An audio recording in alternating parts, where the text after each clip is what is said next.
네, 시청자 여러분 안녕하십니까? 주상전화, 주식상담 전화 수요일에 인사드립니다. 진행의 권자연입니다. 네, 삼성전자의 어닝 쇼크에도 불구하고 오늘 삼성전자는 3% 넘는 상승폭 기록하면서 코스피 지수 2,500포인트를 탈환했습니다. 그럼에도 불구하고 내 종목은 왜 안 가나 고민되고 걱정되시는 투자자분들 참 많으실 것 같은데요. 오늘도 저희와 함께 2시간 동안 종목 이야기, 시장 이야기 알차게 나눠보시면 좋을 것 같습니다. 특히나 이런 종목 가지고 계신 분들 저희한테 지금 빠르게 연락 주시면 되는데요.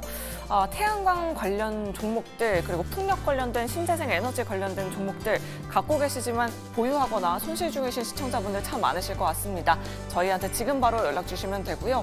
또 SOS랩이 오늘 두 자릿수대 급락이 나왔죠. 자율주행 관련주 갖고 계신 분들 전화번호 02-2000-4919번 샵 2034 문자 메시지 유튜브 채팅창에 고민되시는 종목명 매수가 비중 남겨주시면 됩니다.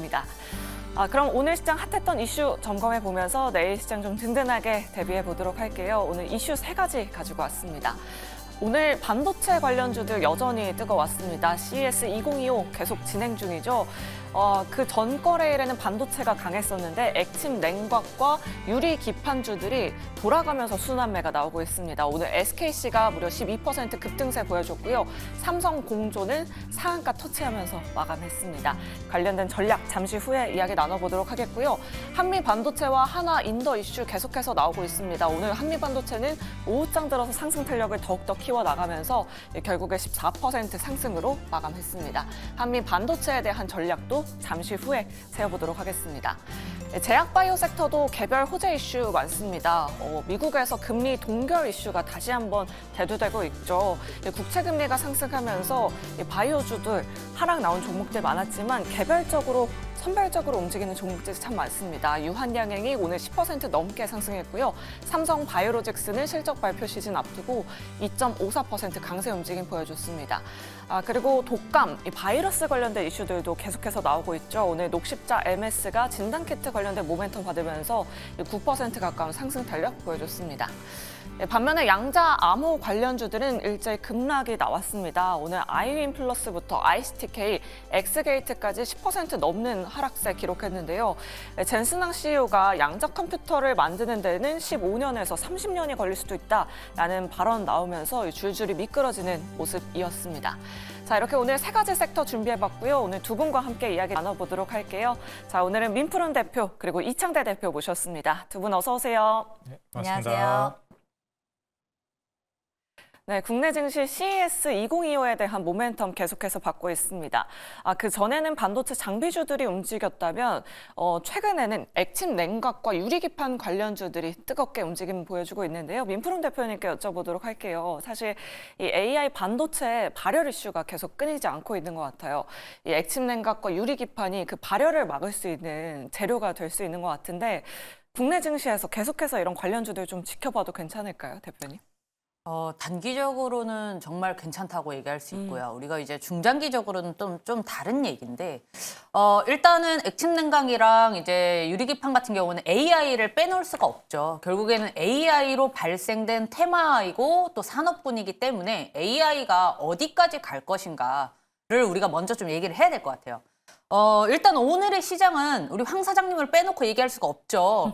저는 어제 그 연설을 보면서 좀 걱정을 많이 했어요. 일단 우리나라 기업이 이름이 안 나왔고 그다음에 뭐 마이크론의 반도체를 쓰겠다라고는 했지만 사실 그 전부터 마이크론 거를 쓰고 있었거든요. 그래서 뭐 새로운 얘기는 아닙니다만 대신 이제 황 사장님이 이제 기조연설이 아니고 다른 데에서 이제 기자회견을 할 때 이제 삼성을 믿는다부터 해서 이제 우리나라 기업이 조금씩 골드만삭스의 아시아 기업, 이제 SK 하이닉스도 포함됐고요. 뭐 여러 가지로 좀 우리 오늘 시장이 좀 좋았던 건데 그 중에서도 이제 아까 말씀드렸던 AI가 이제 갈 수밖에 없는 이유를 약간 3가지 정도로 말씀을 드리도록 하겠습니다. 제가 지금 말씀을 드리는 거는 제 개인적인 생각이 아니라 이제 UBS에서 이제 레포트를 낸 건데 이제 3가지 이유 중에 하나가 첫 번째는 먼저 빅테크의 AI 지출 증가입니다. 지금 우리가 다들 알고는 있잖아요. 글로벌 빅테크 기업들이 이제 AI에 투자를 하겠다. 원래 엔비디아 같은 경우에는 게임 칩에 어쨌든 게임 사업에 조금 더 이제 집중이 됐던 회사였는데 지금에 와서는 AI에 투자를 금액을 엄청나게 늘렸죠. 근데 이제 엔비디아뿐만이 아니라 글로벌 빅테크들이 대부분 그렇다는 점. 이제 이거를 얘기를 하자면 작년도 같은 경우에는 전년 대비해서 51%를 증가를 시켰어요. 이제 AI의 투자 금액을. 근데 올해 같은 2025년은 이제 적어도 25% 이상 증가를 시키겠다라는 이제 구체적인 수치까지 나왔기 때문에 AI에 대한 이제 투자가 지속이 된다는 것은 그만큼 이제 뽑아 먹을 게 있다. 이렇게 우리가 판단을 할 수 있잖아요. 그래서 이제 첫 번째가 투자 금액을 얘기를 할 수 있겠고요. 두 번째는 수익성 개선입니다. 아직까지는 AI에 대한 이제 퍼부은 돈에 대해서 아직은 이렇게 어떤 결과가 나오기에는 조금 이른 단계예요. 다만 그 자본 지출 감소 속도를 따라잡기보다는 이제는 그나마 수익성이 조금 개선되는 시기가 올해다. 라고 이제 우리가 좀 어떻게 보면 청사진을 조금 그릴 수 있는 숫자가 좀 구체적으로 나올 수 있는 연도가 2025년도이기 때문에 AI가 비단 지금 1, 2년 만에 개발이 딱 끝나서 뭔가 상용화가 바로바로 될 산업군이 아니잖아요. 그래서 더욱 기대감이 조금 커질 수 있다. 그리고 이제 마지막으로 이제 AI의 이제 밸류에이션 이런 문제인데 이 건전성이 제가 방금 얘기했던 첫 번째, 두 번째에 좀 포함되어 있는 얘기라고 보시면 됩니다. 이 밸류에이션이라는 것 자체는 사실 어떻게 보면 주관적이기도 하고 다 같이 얘기하면 이게 정말로 실제의 어떤 가치를 떠나서 고부가 가치로서 이제 주가에서 좀 보여주는 영향이 있죠. 그래서 최소 이제 우리가 상반기로 봤을 때는 AI가 시장을 좀 주도할 수밖에 없고 그 중에서 이제 막 이제 발판을 넓혀가는 유리기판과 액침 냉각은 이제 빼놓을 수가 없다. AI 데이터 센터가 굉장히 중요한 시점이고 특히 유리기판 같은 경우에는 상용화를 코앞에 두었다라고도 얘기할 수 있기 때문에 유리기판 쪽으로는 저는 아주 긍정적으로 보고 있습니다. 아, 네, 알겠습니다. 그럼 탑픽으로 그냥 SKC 보면 좋을까요, 대표님? 저는 웬만하면 대장주를 네. 가고 있더라도 올라타는 게 낫습니다. 네. 알겠습니다. 오늘 SKC가 무려 12% 급등세 보여주긴 했지만 계속해서 투자는 늘어나는 만큼 유리 기판 관련된 종목들 꾸준히 지켜볼 필요가 있다라는 말씀 들어봤습니다. 그럼 이창대 대표님께는 한미반도체 한번 여쭤보도록 할게요. 오늘 오후장 들어서 오히려 상승 탄력을 더욱더 키워냈습니다. 마이크론 공장 착공식에 곽동신 회장이 직접 참석한다라는 소식도 전해졌고 뭐 한화 인더스트리얼 관련해서 뭐 특허 침해 소송에서 좀 긍정적으로 이야기가 나오고 있다. 이런 설까지도 좀 들리더라고요. 이제 이 한미반도체 악재 해소라고 봐도 되는 걸까요, 대표님? 일단 한미반도체 같은 경우에는 기존에 이제 강자로서 자리를 잡고 있었는데 한화인더가 어떻게 보면은 치고 들어오는 상황이었잖아요. 그래서 여기에서 이제 경쟁 구도는 앞으로도 계속 펼쳐지기는 할 거로 보여집니다.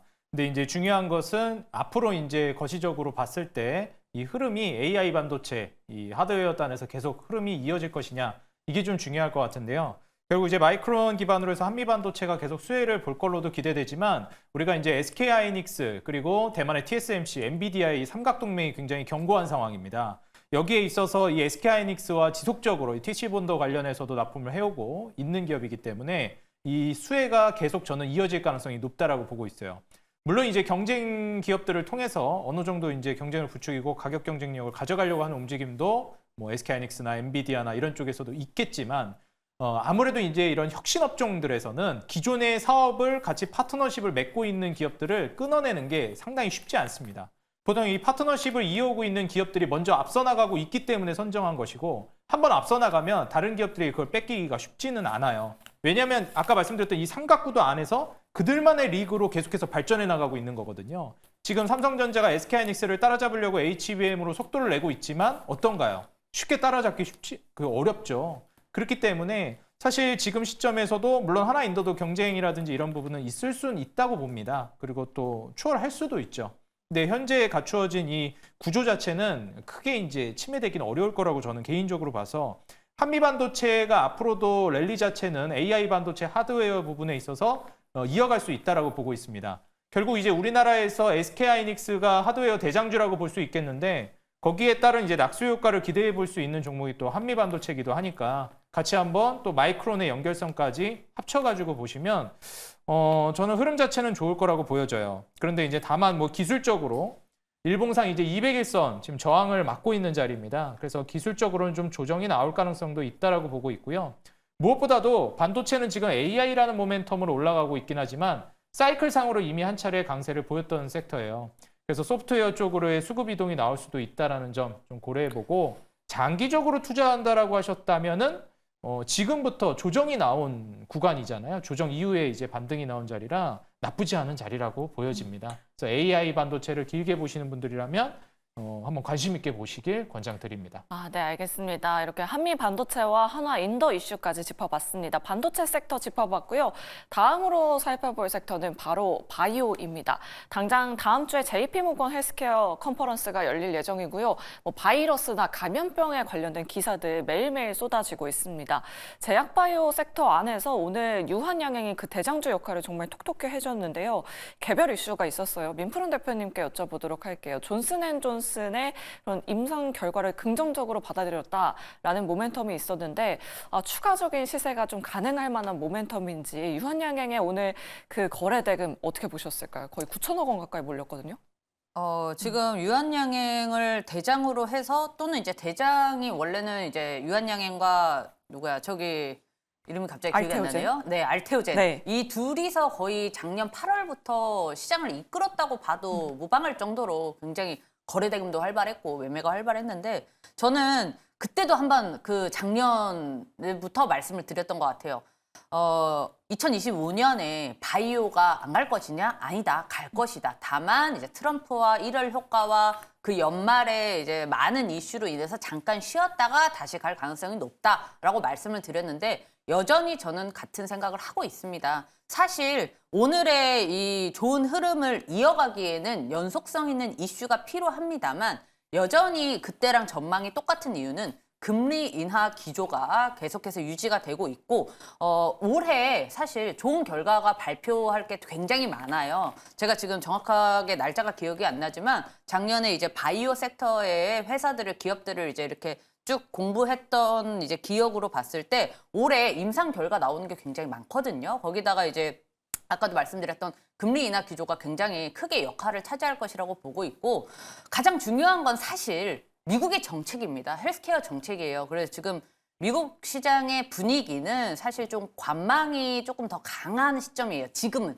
왜냐하면 트럼프 취임이 바로 코앞이기 때문에 실제로 트럼프가 이제 얘기했던 공약대로 진행을 할 것인가 또는 어떤 게 변경이 될 것인가를 지금 지켜보고 있는 입장이라서 아직은 크게 반향은 없습니다만 약속했던 어떤 공약 플러스에서 조금이라도 더 좋은 어떤 정책이 헬스케어 관련해서 정책이 들어온다면 전고점을 뚫을 수 있을 정도로 올해 상반기에는 적어도 이제 바이오주가 좀 대장을 가지 않을까. 그 중에서도 이제 알테오젠과 유한양행이 우리가 기존에 갔듯이 뭐 똑같이 간다고는 제가 말씀을 못 드리겠습니다만 아무래도 대장의 힘은 약하기가 힘들겠죠. 그리고 지금 이 유한양행이 오늘 이렇게 급등을 한 이유가 렉라자 때문인데 이 렉라자는 사실 굉장히 오래됐어요. 2015년부터 유한양행이 계속해서 개발과 기술 계약 체결과 이렇게 했었는데 주가가 움직인 건 FDA 승인이 난 뒤였거든요. 그래서 결국에는 미국 시장에 들어가는 게 굉장히 중요한 거고 지금 파트너사가 어쨌든 존슨앤존슨이기 때문에 역시나 좀 미국이랑 연결이 되면은 조금 더 좋은 흐름을 기대할 수 있지 않을까라고 생각을 하고 있습니다. 네, 알겠습니다. 유한양행과 동반해서 알테오젠의 추가적인 시세까지 전망해 주셨습니다. 그럼 다음으로 오늘 황제주에 복귀한 삼성바이오로직스도 확인해 보도록 하겠습니다. 오늘 삼성증권에서 레포트가 나왔는데 목표 주가를 115만 원까지 잡았습니다. 대표님께 여쭤보도록 할게요. 일단 4분기 실적 추정치는 좀 하회할 거라고 예상을 하고 있긴 한데 이렇게 목표 주가를 상향한 이유는 뭘까요, 대표님? 일단 앞서서도 이제 말씀을 해주셨지만 이 기준금리 인하 기조는 바뀌지 않을 것 같고요. 그리고 중요한 건 이제 삼성바이오로직스는 자회사 삼성바이오에피스의 이제 바이오시밀러 사업까지도 우리가 기대를 해볼 수 있겠습니다. 우리가 이제 CDMO와 이제 바이오시밀러 같은 경우에는 결국 이번에 미국의 생물보안법 그리고 약가 인하 정책에 의해서 모두 CDMO와 바이오시밀러 동반 수혜를 받을 가능성이 높아 보여요. 그럼 이런 과정에서 이제 트럼프 정권이 취임했을 때 기준금리 기조가 좀 어려울 수 있겠다, 인하가 좀 브레이크 걸릴 수 있겠다 해도 결국 CDMO와 바이오시밀러는 트럼프 하에서 수혜를 볼 가능성이 있다는 겁니다. 근데 이제 중요한 게 여기에서 우리가 기준금리 인하가 브레이크가 걸린다는 거에 많이 민감하신 분들이 있는데 저는 오히려 기준금리 인하 속도는 빨라질 가능성도 있다라고 보고 있습니다. 지금 말로는 계속해서 기준금리 브레이크 걸어야 된다 이렇게 하잖아요.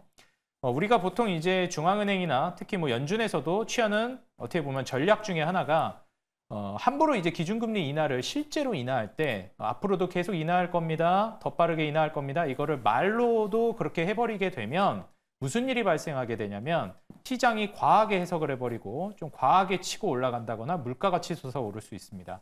그렇기 때문에 액션은 기준금리 인하를 하지만 동시에 긴축적인 발언을 해서 이 기대 인플레를 좀 잡아주는 효과를 계속해서 전략적으로 써왔어요. 뭐 이번에도 그럴 가능성이 조금 있다라고 보고 있고요. 이런 관점에서 우리가 내다보면은 앞으로도 말은 긴축적으로 할 가능성이 높습니다. 그렇지만 행동은 완화적으로 할 가능성이 높아요. 왜 그러냐면 이번에 간밤에 미국도 이제 국채 금리가 많이 올랐습니다. 실질 금리가 올랐으니 당연히 이제 이 제약 바이오는 좋지 않겠죠. 금리가 올라간 거니까. 근데 중요한 것은 이게 올라간 근거가 어디서 오느냐? 트럼프가 취임하면 이게 재정 적자를 유도하기 때문에 물가가 오를 거다. 뭐 틀린 말은 아닌데요. 재정 적자를 왜 유도하게 되는 걸까요? 불경기이기 때문에 그렇습니다. 불경기가 올 거라고 예상하거나. 그럼 미국은 지금 불경기를 기대하고 있거나, 기대라는 표현은 좀 그러네요. 준비하거나 혹은 불경기라고 판단하고 있는 겁니다. 자, 그렇게 되면 불경기에서 물가가 오를 수 있나요? 어렵습니다. 그렇기 때문에 사실상 이 불경기를 해결하기 위해선 기준금리 인하를 또 해야 됩니다. 뭘 견디면서까지도요, 물가가 오르는 걸 감내해서라도 경기를 살려야 되는 겁니다. 언제 그랬듯이요? 코로나 팬데믹 때 그랬듯이. 그렇기 때문에 저는 이번에도 크게 달라질 거라고 보지 않고요. 미국이 이제 증시가 최근에 좀 꺾이고 있습니다. 잠깐 차트를 같이 볼까요? 미증시가 이제 완연하게 꺾여 들어갔다라고 보기는 어려운데요. 사실 이제 나스닥 같은 경우에도 지금 고점을 좀 낮춰가는 흐름을 보여주고 있습니다. 이런 점을 우리가 생각해 보면 시장이 좀 그다지 우호적이진 않구나 이렇게 좀 생각을 해볼 수 있겠고요. S&P 500도 마찬가지. 심지어 이제 다우 같은 경우에는 이미 12월부터 꺾이고 있었습니다. 그래서 이런 점을 고려해 봤을 때 미국이라는 우량주 같은 개념의 우량 국가에서 아마 이제 차익 실현 물량이 나올 가능성이 있다고 보고요. 여기에서 추가적으로 하락을 불러오게 된다면 아마 시장에 한번 큰 쇼크가 있을 수 있겠습니다. 그때 나온 물량들이 저는 한국 그리고 특히 제약바이오 쪽으로 막대하게 밀려들 걸로 보고 있기 때문에 한 번 정도의 시장 급락은 대비하되 제약바이오의 장기 상승에는 저희 개인적인 의견을 드리지만 의심의 여지가 없어 보인다. 이렇게 말씀드리겠습니다. 네, 알겠습니다. 금리 인하 기조 계속해서 유지가 될 것이다 라는 의견 주셨는데요. 민푸른 대표님 의견은 어떨지 궁금해요. 뭐 미국에서 제조업 지수가 잘 나오고 고용도 잘 나오면서 지금 금리를 동결하는 거 아닌가 뭐 이제 이런 이슈들 나오고 있거든요. 그럼에도 불구하고 뭐 JP모건 헬스케어라든지 바이오주들이 그동안 좀 많이 쉬긴 했었잖아요. 전망 어떻게 보실까요, 대표님? 저는 일단은 삼성바이오로직스랑 셀트리온을 조금 더 좀 중점을 두고 보고 있어요. 왜냐하면 일단은 그 JP모건 이 컨퍼런스에서 메인 무대가 있습니다. 그랜드 볼룸에서 발표를 하는 기업이 지금 보통 JP모건 이 헬스케어 컨퍼런스는 초청받은 기업만 들어갈 수가 있어요. 기본적으로. 이번에 초청받은 기업이 550여 개로 알고 있는데 그중에서 27개 기업만 메인에서 이제 발표를 할 수가 있습니다. 그중에 삼성바이오로직스랑 이제 셀트리온이 좀 들어가요. 그래서 저는 그만큼 무대에 대한 기대감이 일단은 우리 뭐라 해야 될까요? 국장의 이제 이 주주들이 그것만 쳐다보고 있어요. 오늘 젠스망처럼 그것만 쳐다보고 있을 가능성이 높다고 생각하고 기대감이 굉장히 물씬 좀 나오고 있다고 생각합니다. 사실 우리가 지금까지의 시장은 최근 한 3개월 정도만 보더라도 개별 종목 장세가 굉장히 강했어요. 그러니까 이 전체 섹터가 가는 경우가 거의 없었죠. 시장의 펀더멘털 자체가 굉장히 약해졌기 때문에 저는 이번에 이 컨퍼런스를 좀 기점으로 해서 제약바이오 섹터 전체가 좀 훈풍이 불고 그 대장주로서는 이 두 기업이 좀 앞장서지 않을까. 거기다가 이제 좀 기대감이 클 수밖에 없는 게 이 컨퍼런스 자체에 간다는 것 자체가 일단 호재인데 거기 가서 파트너사와 미팅을 했을 때 어떤 계약을 또는 어떤 MOU를 맺느냐에 따라서 주가가 굉장히 이제 급 탄력을 받을 수 있는 가능성이 높다고 생각을 해서 이 바이오가 좀 주도를 해서 우리 시장에 좀 지수를 끌어올리지 않을까라는 생각까지 하고 있습니다. 물론 그건 있어요. 좀 이제 위험한 건 아까도 이제 얘기를 하셨다시피 이제 금리에 대한 얘기가 계속해서 나오고는 있습니다. 어제 같은 경우에도 미국의 10년물 금리가 굉장히 급등했거든요. 그 이유는 결국에는 이제 인플레이션의 좀 두려움이 다시 좀 나오고 있는 건데 결국에는 이제 트럼프가 집권을 하게 됐을 때 어떤 정책을 쓰느냐가 이제 중요할 것 같고 그것은 이제 우리가 조금 시간을 두고 지켜봐야 되기 때문에 일단은 금리 인하 기조로 간다는 전제하에 제약바이오가 적어도 당분간은 좀 우리 시장을 끌어올리지 않을까라고 생각을 하고 있습니다. 네, 알겠습니다. 오늘 바이오주의 강세 굉장히 눈에 띄었는데요. 두 분 모두 바이오 섹터의 상반기 강세 움직임 예상해 주셨습니다. 그럼 다음으로 양자 암호 관련주들도 한번 확인해 보도록 하겠습니다. CES 모멘텀 가지고 그동안 정말 급등했었던 종목들 참 많았는데요. 이창대 대표님께 여쭤보도록 할게요. 뭐 부스도 설치가 된다고 해서 급등했었던 종목들 많았는데 오늘 대체적으로 뭐 거의 두 자릿수대 급락이 나왔더라고요. 갖고 계신 분들은 지금이라도 좀 피해가야 하는 건지 아니면 오히려 이런 조정을 좀 기회로 삼아봐서 추가 매수의 기회로 삼아봐야 되는 건지 어떻게 보실까요? 일단 양자암호 섹터에 대해서는 상당히 긍정적이라는 건 모두가 인정할 겁니다. 네. 새로운 기술력인데 나쁠 게 뭐가 있겠습니까? 제가 예전에 그 예를 많이 드렸던 것 중에 하나가 우리가 주판으로 예전에는 마트에서 계산을 했었잖아요. 주판을 쓰다가 계산기가 나오고 바코드가 나왔는데 그걸 어떻게 나쁘다 할 수가 있겠습니까? 무조건 좋은 겁니다. 기술이 새롭게 개발된 것. 기술의 발전은 나쁠 수가 없어요. 근데 나쁜 게 뭐냐면 그게 너무 오래 걸릴 것 같다라는 게 나쁜 겁니다. 사실 우리가 이제 과거에 그래핀이라는 것도 그랬고요. 뭐 2차 전지나 배터리도 이미 2014년, 16년에도 이야기 나왔습니다. 그럼에도 불구하고 수익률을 폭발적으로 보여준 건 2020년도 정도부터였죠. 우리가 이제 이거를 생각해 봤을 때 양자 컴퓨터가 결국 이익 구조로 변모되는 시간이 얼마나 걸릴 것이냐. 이번에 젠슨 왕이 앞서서도 이제 앵커님께서 말씀해 주셨지만 15년에서 30년 걸릴 것 같다. 그럼 벌써 실망을 하게 되죠. 그렇기 때문에 저는 항상 이런 혁신 업종에 투자하실 때는 그래서 이익 구조화가 나오는 데까지 얼마나 걸릴 것이냐. 우리 바로 코앞에 다가오고 있느냐. 이게 중요하거든요. 양자 컴퓨터는 물론 AI발 수혜를 받으면서 성장은 빠르게 할 수 있을 것 같은데 좀 길어질 수도 있겠다. 그리고 더불어서 한국에는 대표적인 그 주식이라고 할 만한 게 딱히 없기 때문에 설사 투자를 한다라고 하더라도 미국 주식 쪽을 보시는 게 맞지 한국에서 양자 컴퓨터를 투자하는 건 너무 리스크가 크고 테마성으로 이제 접근하는 거라고 보기 때문에 딱 테마 정도로만 비중 조절해서 수익 치고 빠지길 잘 하시는 게 좋겠고요. 장기적으로 보는 건 조금 더 저는 타점을 다르게 잡아봐야 된다. 이렇게 조언드리고 싶습니다. 네, 알겠습니다. 일단 양자 암호 관련주에 대한 전략을 좀 매도로 잡아주셨습니다. 자, 이렇게 오늘 시장 핫했던 이슈들 점검해봤고요. 여러분들 종목 고민 굉장히 많이 보내주고 계십니다. 수요일에 종목 상담 본격적으로 출발합니다.